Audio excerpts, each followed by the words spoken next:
আসসালামু আলাইকুম বন্ধুরা, দেখুন আমার ছাদ বাগানের কুমড়া শাকগুলো কত সুন্দর হয়েছে। এই গাছটা কিন্তু নিজে থেকে লাগানো না, আপনি আপনি হয়েছে।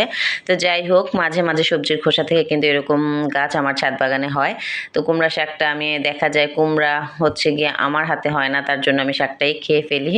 তো এই যে ডাঁটাগুলো নিয়ে এসে কুটে বেছে আলু আর ডাঁটা একসাথে আমি হলুদ, লবণ, পেঁয়াজ আর হচ্ছে বেশি পরিমাণে কাঁচামরিচ আর একটু পানি দিয়ে এটা সেদ্ধ দেব। তো এটা আমি পানি দেওয়ার কারণ হচ্ছে আমি এটাতে তেল খুব কম দেব, যেহেতু কোরবানি ঈদ গেছে। তো একটু হালকাভাবে রান্না করার চেষ্টা করছি, তেল মশলা কম দিয়ে। তো যাই হোক, 50%-এর মতো সেদ্ধ হয়ে গেলে আমি পাতাগুলো দিয়ে দেবো। পাতাগুলোকে কুচি কুচি করে কেটে নিতে হবে। তো কুমড়ো শাক কিন্তু আমরা জেনুইনলি চিংড়ি মাছ দিয়ে খাই। এক এক অঞ্চল এক এক রকম খায়।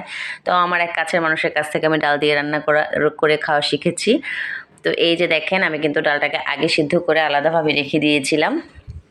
অনেকে একসাথেও দিতে পারেন, ডাল সিদ্ধ করে ডালের মধ্যে শাক অনেকে দেয়, কিন্তু আমি এভাবেই রান্না করি। তো ডালটাকে আলাদাভাবে সিদ্ধ করে রেখেছি। এটা মুসুরির ডাল, মুসুরির ডাল দিয়ে এই রেসিপিটা খেতে হয়। তো যাই হোক, এই যে ডালটা এখন শাকের মাঝে দিয়ে ভালোভাবে নেড়েচেড়ে মিশিয়ে নেব।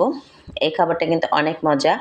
আর এই খাবারটা মনে করেন আপনারা যারা ডায়েটিংয়ে আছেন তারাও কিন্তু খেতে পারবেন। ডালের প্রোটিন আর শাকে আছে ভরপুর ফাইবার।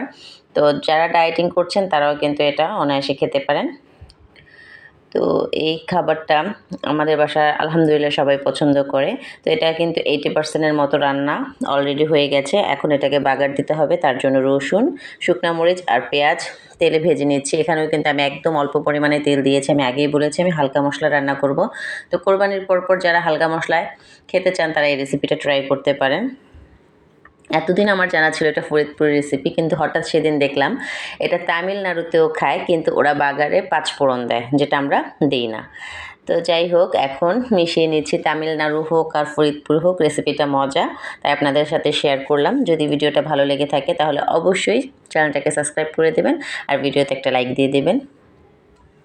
তো এই তো নেড়ে চেড়ে মিশিয়ে নিচ্ছি।